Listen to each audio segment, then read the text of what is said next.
नमस्कार प्रणाम, आप सबके स्वागत बाटे दुबई वैली भौजी यूट्यूब चैनल पे। आज छोटा सा ब्याह के गीत, कन्यादान के गीत सुनावे जाता। नहीं अच्छा लगे तो लाइक सब्सक्राइब जरूर करे। अब कमेंट करके जरूर बताएं कि कन्यादान के गीत कैसे लगल हटे। आहो पापा कवना नगरिया जुआवा खेलनी हत, हमरा के हारियनी है।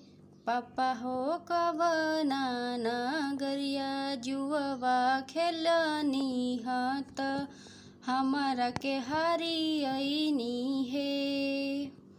आहो बेटी शिव के नगरिया जुआवा खेलनी हत, तोहरा के हारियनी हो। आहो बेटी शिव के नगरिया जुआवा खेलनी हत, तोहरा के हारियनी हो। आहो पापा पुतवा पतोहिया काहे ना हरानी, त हमारा के हारियनी है।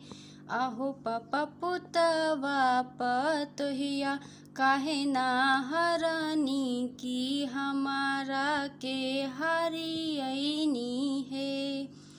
आहो बेटी पुतवा पतोहिया घर के लक्ष्मी, त तुहू धन पराया भैलू हो।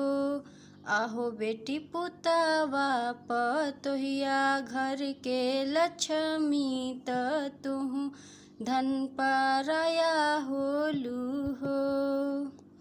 आहो पापा कवना नगरिया जुआवा खेलनी, त हमारा के हारियनी है। बेटी हो शिव के नगरिया जुआवा खेलनी, त तोहरा के हारियनी हो। छोटा सा कन्यादान के गीत रउआ लोगन के कैसे लागला कमेंट करके ज़रूर बताएं। लाइक सब्सक्राइब कर मत भूलें।